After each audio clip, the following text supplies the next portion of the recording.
Hi everyone, welcome to another edition of Mindful Morsels by me, Sam Lee. Mindful Morsels is a newsletter that I have on Substack that talks about post-grad life and specifically how to navigate the sometimes complexities that come with it. Specifically, I also talk about my work that I do as a Notion affiliate and published template creator, and also just my interest in tech in general. And this edition will be part 1 out of 3, where I talk about my experience going back to China literally just a few days ago. And this trip was super last minute. Basically, I got a job and then an hour later we were planning on how to get me back to China before that job started. And I was not only able to see my family this time, but also visit parts of China I'd never been to before, which was super exciting.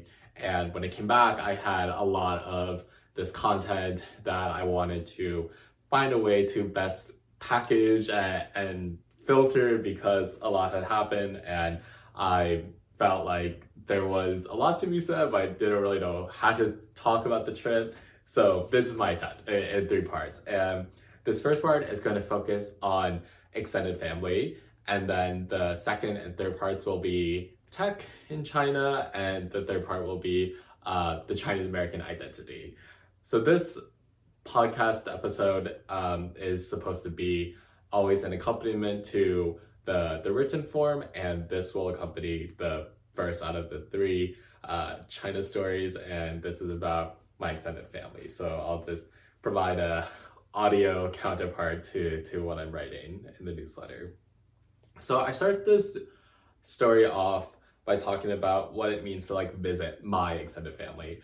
For context, I'm Chinese American and I grew up in Ohio in the US. I spoke a mix of Mandarin and Mandarin Chinese and English growing up. Very non-English just because in school and eventually just for activities and socializing and everything, it all veered towards English.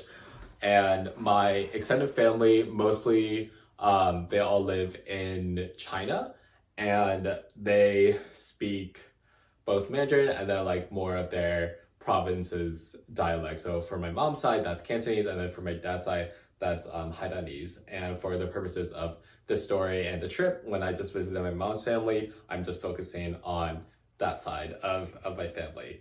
I haven't been back to China in 9 years, since 2015, and I don't really remember much from that trip. I know that I stayed in Guangzhou for a good period of time and then went also to Hainan for a good period of time. And the last visit before that was 2012, which was less of a difference than the 2015 to 2024 period. And the point is that because there has been such a gap, first because of COVID, but also now because I was finding a job before I went, I just don't have very clear memories from those trips because relatively speaking, it was a long time ago.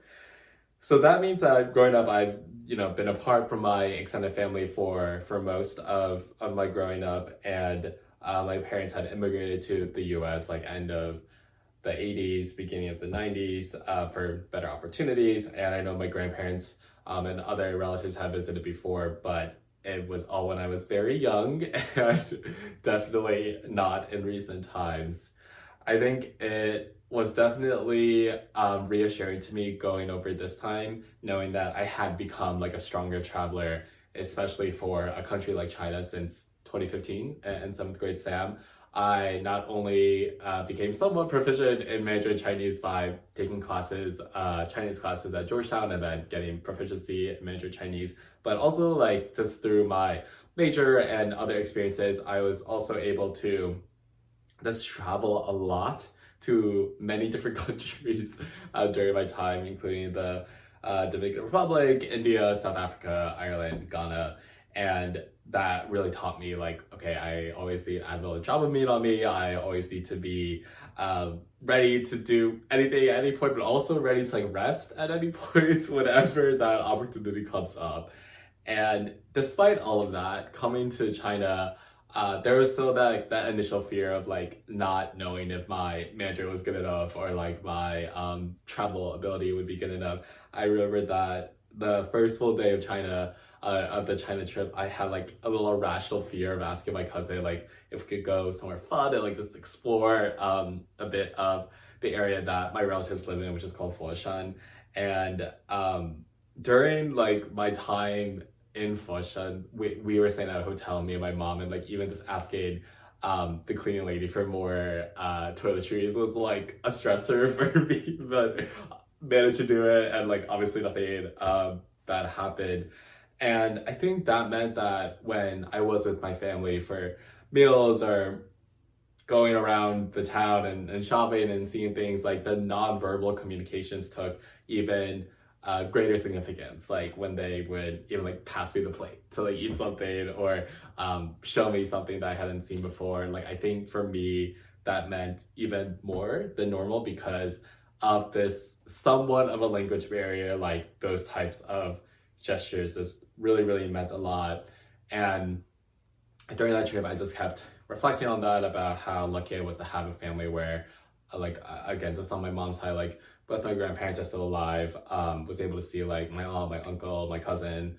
And I was reading a New York Times article during the trip about how there's this like, I don't want to say new trend because I'm not super familiar with the details, but there has been this like phenomenon where there's a certain form of therapy that could like encourage people to cut off their family ties for the sake of like their own health. And that's usually because they grew up or were like in what they deem as like an abusive situation with their families. And I'm not going to say more about that specific aspect because the article will be linked in the Substack, and that's just a very brief synopsis. But I was really fortunate to like never feel that way and like have a very like just very functioning family dynamic. I would put it that way. And there have definitely just been so many times when my family has been there for me when I needed them. And yeah, I like really felt it going back and seeing like everyone again after quite a long time. And I think for the future, like it definitely makes me sad I can't visit them more frequently, like as frequently as my mom and dad are able to go back. But I think it fuels my motivation to like first work hard so I can like eventually pay for myself to go back and do all those things, but also like know that each time we do meet is that much more precious and significant because it's working on a timetable that's a lot less frequent than like my interactions here. Not to say that my interactions here aren't great as well. And I closed the piece by just talking about like the tranquility that being with my extended family does bring at times, like just sitting around the living room and doing our own thing, or even just like eating a meal mostly like in silence for me at least. And there's just a certain level of like peace and comfort there that I think is unique to like the context of me going back and being with those extended relatives. And yeah, I'm really grateful for that experience, and I'm excited for the next time we can all get together. That is pretty much this newsletter's piece. I'll be recording some more audios for part 2 and part 3 of my China trip. And until then, you can find me on Substack, which is the title of Mindful Morsels by Sam H. Lee. It also has my links to all the other channels such as YouTube, Instagram, Pinterest, and more. So if you're interested in anything post-grad related, Notion related, tech related, feel free to give my other platforms a look as well. That's all for this time, and we'll see you next time.